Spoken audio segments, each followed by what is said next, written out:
سكوب الفضائية إلى اقتحام من قبل العشرات الذين قاموا بإتلاف محتويات المبنى وقاموا بإتلاف أجهزة التصوير والتسجيل ومعدات البث.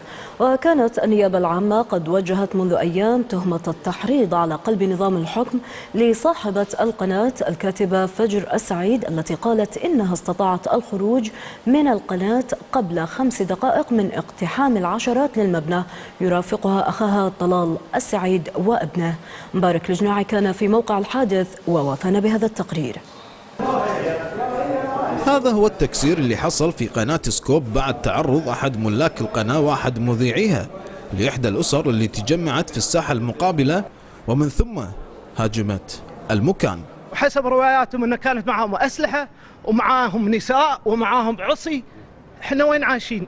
يعني إذا فعلا وصلنا لهذه الأمر فعلى الدنيا السلام. احنا دولة قانون، واحنا كعائلة أكرر وأعيد أن الملجأ الوحيد إذا احنا فعلا نحترم القانون هو القانون، وهذا مو ضعف ولا هو خوف.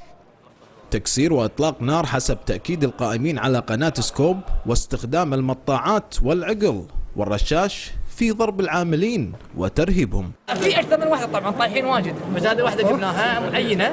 كلكم يا أصحاب القنوات الصحافة تشوفونها دليل قاطع على الهجوم. وأتمنى إن شاء الله. شو الأسلحة الثانية استخدموها؟ لحد الآن موجودين فوج الجنائية منعونا من الخروج لها، الدخول لها. إن شاء الله ما في ضحايا. لا ما في ضحايا إن شاء الله، إن شاء الله هي إصابات خفيفة.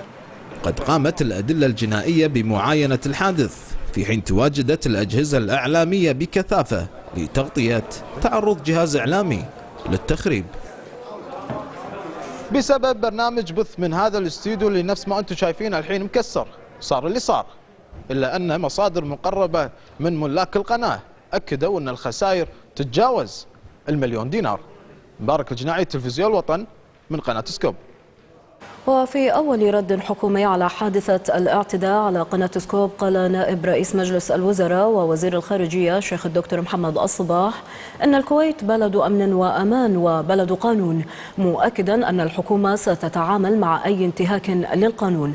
كما استنكر النائبان فيصل أدويسان والدكتورة معصومة المبارك الاعتداء الذي تعرضت له القناة، مطالبين وزير الداخلية الاطلاع بمسؤوليته بشكل حاسم، مشددين على ضرورة أن تكون معاركنا جميعا في ساحة القضاء.